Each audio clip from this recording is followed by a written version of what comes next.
Okay. Again, hello everybody. I am here to talk about triggers again. This time I'm going to track or show you how to track a trigger from the time the trigger hits to getting it kind of more to, I don't know, less of a trigger maybe. Maybe even get rid of the trigger in future instances and things like that.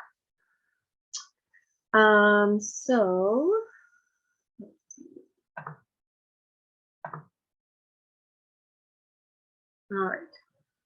So first of all, the first trigger that I'm going to talk about is this weekend was a trigger for me.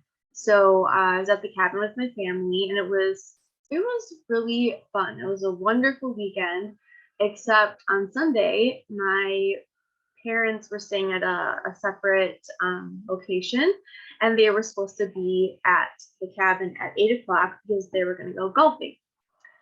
And so I was already making breakfast for people that were going golfing, and I tried to call them after they weren't there by, like, I think it was 8:15, 8:20 or something. So I gave them a call. I called both my parents' phones and neither of them were answering. My mom's phone was off. My dad wasn't answering, and this was completely unlike them. Especially if they're running late or something, they usually call and let us know what's going on. And so I kind of started to have a panic attack, and I was running back and forth, and I just wasn't really sure what to do with myself, and I couldn't get in touch with them, and I was getting very frustrated. And just so you know, everything turned out fine. They weren't dead or murdered or any of the crazy thoughts I had going through my head. It just turned out that they had slept in, and my sister and I had thought that was absolutely not possible because they just don't sleep in. So they ended up getting back to us around 8:30, 8:40 and said, hey, we were running late. We slept in. We'll be there soon. So everything was fine. But I realized that I had a very strong emotional reaction to that. So I had to ask myself, why am I getting so upset? What could be behind this emotional reaction? So what I realized was, when I dug into it, is that my emotional reaction was actually coming from this fear of losing people, which has been a huge theme throughout my entire life. So then I had to track back and see where maybe that had come from. So where else have I seen this same emotional reaction in my life? So times I could think of that I had the same emotional reaction was for some reason during my wedding, I was having this weird feeling of possibly losing my parents before the wedding, and it was making me really anxious. I was having nightmares, that kind of thing. I have a fear of losing my dogs. I know that your dogs don't live obviously as long as we do, so we know that they will pass on before we do. So I kind of have anxiety around that. And then I tracked back further and figured out that my grandma had died when I was 6. And so that's really young to have someone pass on. And, I may not have fully understood what death meant, but I knew that it meant that she was no longer with us at the time. And so, I think as a child, even though I didn't understand, it was still traumatic because I knew that I was losing my grandma, like she was gone. And now that I'm older, obviously I realize exactly what happened, and I will obviously never really see her again unless you believe, like I do, that you can still speak to them, which I do. So I do feel like I kind of still have a relationship with her, which makes it almost seem like she's not gone for me. But I think that was probably the start of this whole feeling of losing people. And then other times I've felt this way is when I've lost a friend, or maybe when I've had a bad breakup, things like that, because not necessarily losing that person to death, but you're losing that person out of your life, like they're leaving your life. So that was another time that I saw that same kind of theme happening. So is there a theme? Yes, obviously there is. So it kind of has gone through my entire life. What is the origin of this emotion? So I think the origin is probably in this lifetime. It probably has to do with my grandma passing when I was young. And I think 2 more of my grandparents died in this lifetime as well. And then also I'm going to get into past life stuff a little bit. So for those of you that don't believe in that kind of stuff, you can sort of ignore this part. But could it be a past life trauma? So I dug into that and figured out that I actually have had times in my life where I've lost people.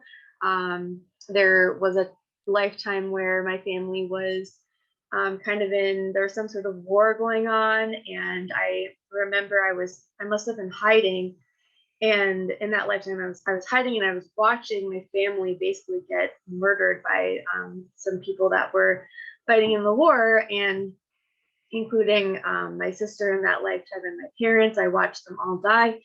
And then I figured out that I also had a small boy with me, a brother, a small young brother who was younger than me, who I was taking care of at the time. But so we survived, and the rest of our family were basically slaughtered. And then in another lifetime, so when you're doing past life work, so in sessions when I bring someone through a past life regression, we're trying to figure out what the point of origin is of that theme. So like I was saying, that theme of losing people and those kinds of emotions around that, like where else have I felt that in these past lives? And so when I bring someone through a past life regression, we try to find the point of origin. And so we figured out that the war scene wasn't the point of origin.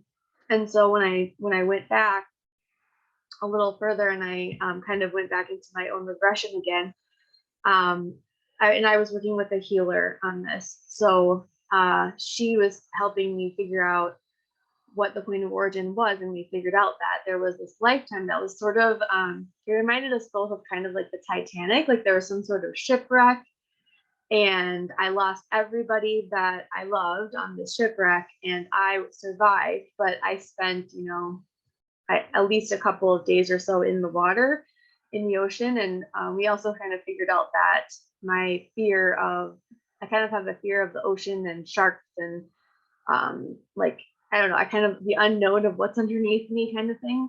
So that we think that some of that fear might have come from that lifetime as well. And so after that, I'm just going to kind of quickly tell you what we do in a session. And if you ever are interested in doing a past life regression kind of thing to help heal us, it's totally up to you. But you can book a session with me. And what we would do is we would take that point of origin, and we would kind of look at all of the lifetimes that would bring up that similar theme of losing people or loss or those kinds of emotions. We would take all of those and we would collapse them down, and we would integrate any lessons that needed to be learned from those things. So we basically take away all the emotion out of it, and we would collapse everything else down. And usually what happens when you heal a past life trauma like this is that it makes those triggers less intense. Sometimes it takes them away completely. It just depends on if there's more layers that come up, but sometimes it'll take them away completely, but usually it will at least take away a piece of it. So you'll have like a less intense trigger the next time. Okay, so that one was a pretty intense one. And let's see. Okay, so this is a little one, but what I've found is people will take little things and it will cause a big trigger. And it usually means that there's something way more behind that trigger. So my husband likes to make fish every week, like once a week, and he uses an iron pan for it. And I do not judge him for this, but I personally do not like to clean up the fish pan. So it often will get left out for long periods of time. And it always drives me crazy. And so I'll often have to move it when I'm trying to cook or batch my healthy food for the week. And so I get frustrated. And there was this incident where usually I move the pan to the table. We have a tablecloth and everything, but I had moved it to the counter just this one time for some reason. And I'm not sure why I did it that way, but I thought, I'll just move it over here. It'll be out of my way. And I was happy with it there. Well, it sat there for too long. and it created a ring on our newish countertops. So I got really upset about it, and I I just started to try to figure out why I was getting so upset about it. And there were a few things. One of them is that, again, I just really don't like washing the fish pan. But I started to place blame on him. I started to think, okay, well, it's all his fault. He doesn't clean his pan. And even though I set it there that one time, like he left it there for too long and it didn't get cleaned. And now there's this stain on our countertop, and I was just running down this spiral. And that's what usually happens. Like you start to spiral. So I started to think about, why am I actually upset about this? Like, what is really causing me to be so angry? And I realized that there's this theme in my life about not being able to have nice things. And it's just this whole idea of like, oh, I guess I can never have nice things. Oh, I guess, I'll get something new and it will get destroyed. And I'm like, oh well, I guess I just can't have nice things. And I was trying to track it back to where I may have gotten that idea or belief from. And I think it came from, and this could not be correct, but I think it came from when my mom got this new car. And I can't remember if she like backed into something or if another car hit her car. I can't remember what happened, but all I remember is that she said, well, I guess I just can't have nice things, or something to that effect. I can't remember the exact words, but I was pretty close to that. And so I realized that maybe I had gotten that belief from my mom.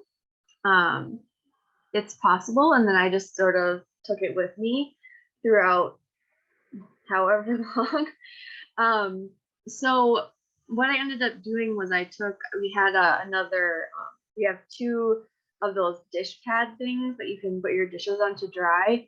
And I just grabbed the other one and I put it over the stain so that I just couldn't see it, because it was like every time I saw it, it was triggering me. And I was like, until I figure out what this trigger is, until I can be okay with it, I'm just going to keep it covered. And it's still covered to this day, to be honest, because my trigger is still there, but it isn't as strong or as intense.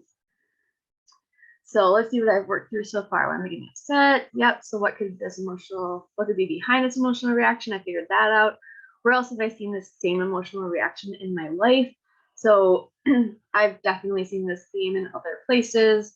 Like I mentioned, sometimes for a while, I think I told you guys this before in another video, but there are for a while, there were lots of dishes just breaking in our house. And they were, I had these brand new, really cute little bowls from a friend of mine that had little dandelions on them. And I loved them. They were so cute. I used them for like a mini bowl of cereal and sometimes like a snack.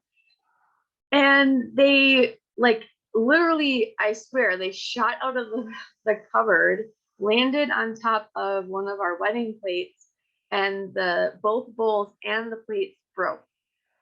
And we still haven't figured out why that was happening for a while. I still like to believe that there was some sort of ghost or entity in the house that was doing that, and now it has left. So I had been working on that for a while, but it was another one of those things where I kept thinking, oh, I just don't get nice things. I don't get to keep my nice wedding dishes, and all my wedding dishes are chipped anyways. I think we broke a bunch of our glassware, like our cups, and I don't know, a few other things just kind of broke. So, and this was after we moved into our new house. So I just kept thinking, like, we're in our new house. And then it wasn't long after we moved in that somebody kicked a hole in our wall. And that was at like a bachelor party. And that was like another incident of thinking, like, okay, we just got this new house and now we already have a hole in the wall, you know? And then another time, again, in the new house, we had like a couple places in the house got kind of like on the paint, it sort of got like a dark streak from something, or in where I am right now is what I call my healing room. And in my healing room, there's a little black mark on the wall on like right over there. I don't even remember how that happened, but regardless, that was another incident of feeling this way. And sometimes when you are constantly, if you have that kind of belief, or if you have that kind of feeling, you can actually bring more of that into your life. And that's kind of more of a manifesting topic, but you can bring more of those things into your life. And so if I can clear this completely, I kind of feel like those things that keep happening that feel like, I can't have nice things will stop happening because I've gotten rid of that belief, if that makes sense. So obviously there is a theme, and we think that the origin of the emotion in this life at least had to do with my mom. I haven't actually looked into if it is a past life trauma or not, but that's always a question to ask. I think there probably is something. As I'm sitting here, I'm thinking I'm starting to get some visuals, so it's possible that there is a past life trauma to look into here. So I'll have to go back and do that later. All right, so I have two more to walk you through. So this is just a general one. I've had times where I've been physically or emotionally attacked, but I don't want to talk about specifics. So if you're being directly attacked, physically or emotionally, this can definitely cause a trigger. So I'm just going to use a general example. Let's just say that someone, says you're ugly. You're ugly and fat, and I think you're stupid. I don't know, whatever. I know that sounds silly, but it happens. Like, people say that even as adults. So why am I getting so upset? So for me, if someone said I was fat and ugly and stupid, I would be offended in, two different ways. One would be, my ability to love myself completely, of how I look and how I feel as a person. Like, that would, just the fat and ugly part would sort of hit me in a self-love sort of aspect. And then the other like stupidity would just, I don't know, probably just make me feel stupid. So that's kind of like the ability for me to love myself. If I hear that kind of thing, if I was fully confident and was able to fully love myself, I don't know if I would be as affected like that about that. I might be like, yeah, whatever, you're dumb. Just kidding. I wouldn't want to throw an insult right back at them, but but so what could be behind this emotional reaction? So it would be kind of that whole, for me, it would be that whole idea of completely being able to love myself wholly and completely, and being completely confident in how I look and how I act and who I am and those kinds of things. Where have I seen the same emotional reaction in my life? So I mean, there's been many times throughout my entire life that I've, been made fun of, or, I don't know if I really can't think of a time I've been called stupid, except for maybe just like silly situations with like sibling or like a younger friend or something. But I can remember very, very specifically when I was younger. So I had a neighbor next door she was just so pretty, and all the boys loved her, and she was older than me. But I looked up to her because I thought, wow, she's just gorgeous, and somehow all the boys just love her. Well, there was a boy in my grade who I had a crush on, and I don't know what her deal was. Like, I don't know if she was trying to steal him from me, or she just wanted the attention, or what it was, but she asked him what he thought of me, and she said, oh, she's a dog. And I still don't really understand that insult, because I like dogs and I think dogs are pretty cool and beautiful. So,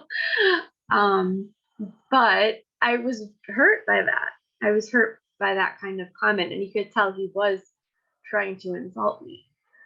So that was probably one time I can think of when I was younger that I had that reaction. And then also, throughout probably elementary school and high school, I was always very open with my feelings. I wore my feelings on my sleeve, and I just I would be the one that would instigate, like I would ask people out, I would ask people to prom, and I almost always got turned down. And so there was a lot of rejection there. So lots of these emotions come up from that. So this is what I'm saying. I'm just tracking back. I'm trying to think, what other places have I felt this? What other places have I experienced this emotional reaction, and what things are coming up because of it? And so you kind of start to dig up all of those emotions. So once you bring those all up, you can try to figure out like maybe where it started. Where it started for me might have been that moment with my crush. It might have started earlier than that. I can't remember. And then you can also look into, could it have been a past life trauma? In which case you've had many lifetimes where you've had similar issues with body image or whatever the case may be. So a lot of what happens when you are processing a trigger like this, I'm having a lot of emotions come up around this, and so I would spend some time doing some emotional release. Really simple way to do this. I think I may be walking you guys through a little bit of this in another video, but all you have to do is just very basically just imagine that those emotions are coming up and out of your body, and then release them in whatever way you want. Push away any extra energy, make sure that it leaves your field. So that's just a very basic way to look at it. I have run people through many emotional releases. It's a really, really great tool. So I have one more. Oh, and so that goes along with what I was just talking about. So body image. So in another video, we talked about body image and kind of like my story and what I went through. But I'm just going to walk through it again really quickly for those that didn't see that video. I started going through chemotherapy in July 2017 when I was diagnosed with leukemia. And during that time, my first moment of just having a really hard time with my body image is when I lost my hair. And I knew it was happening and I was pretty brave, but there were moments where I was kind of looking in the mirror and just not recognizing myself. And that was really hard. And then I went through several more rounds of chemo, and every time I would get my hair back for a little bit, it would start to grow back and then I'd lose it all. And so it was that happened 4 times, I think.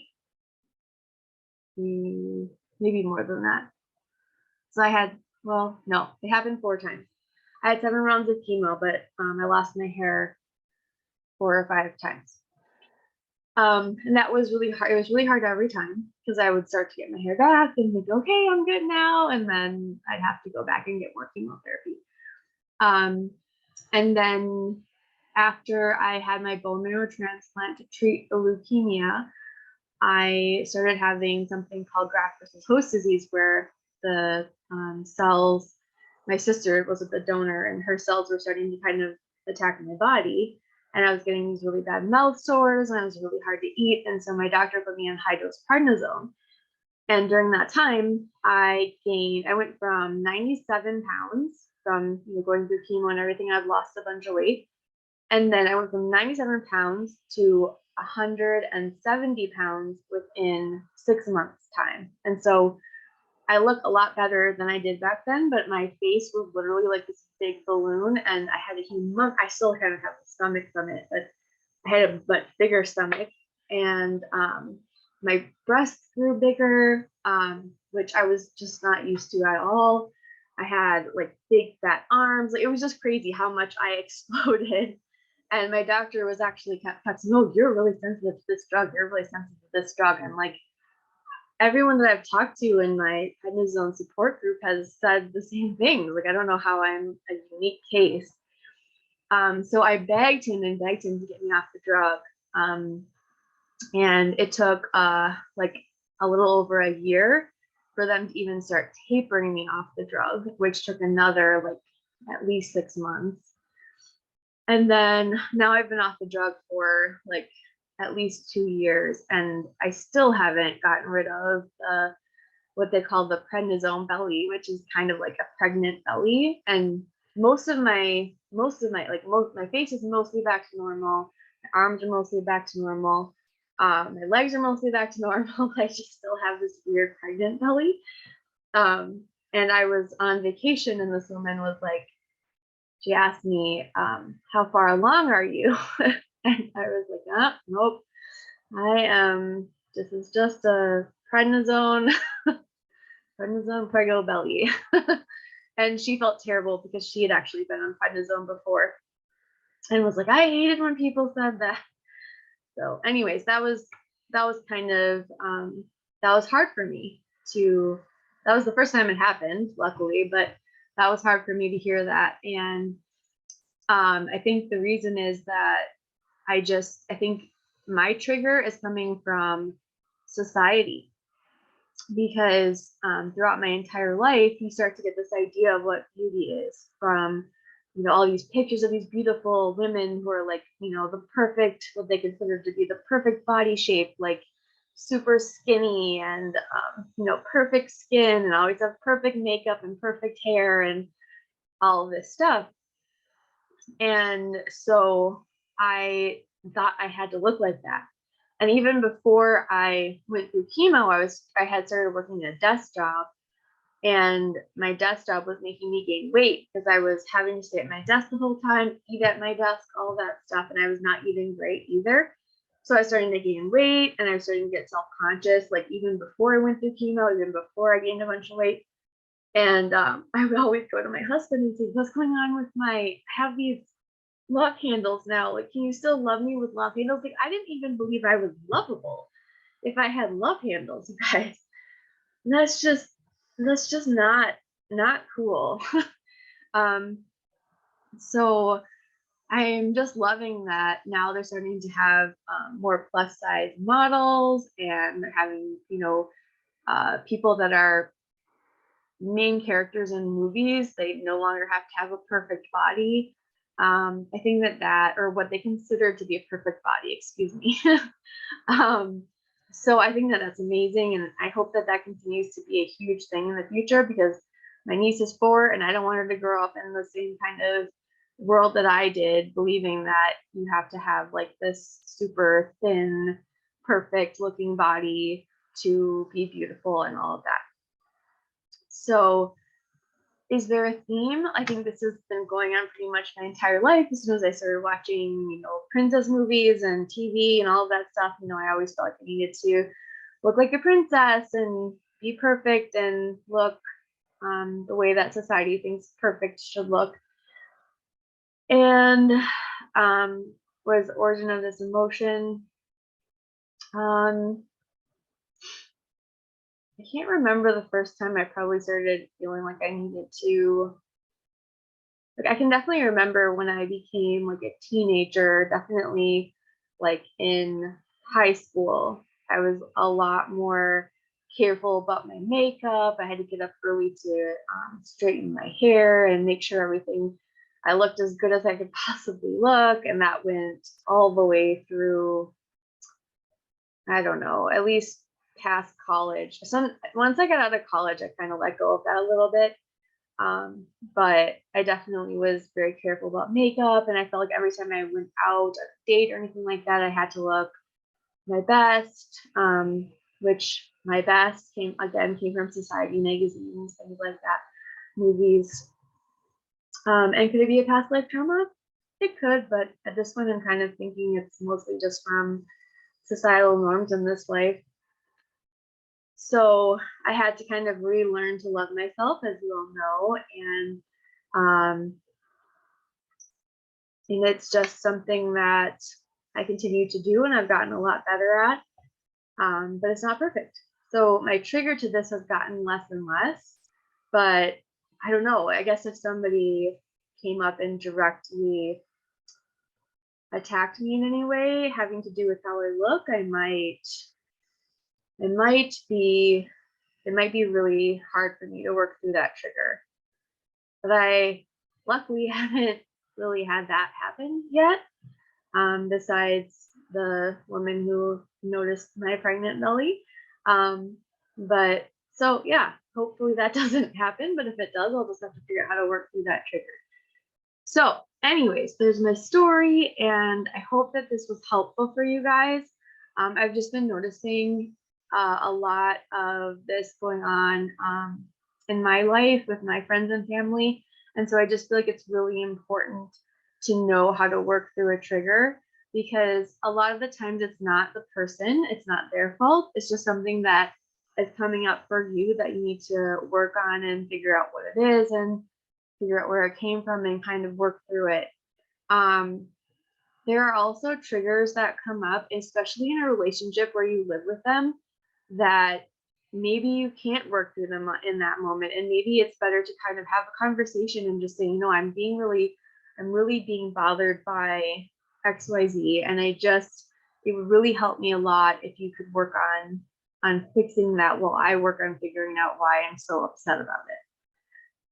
So those are kind of the basics of working through a trigger. And I know it's harder when you live with someone and you're constantly being the trigger is constantly being brought up over and over and over.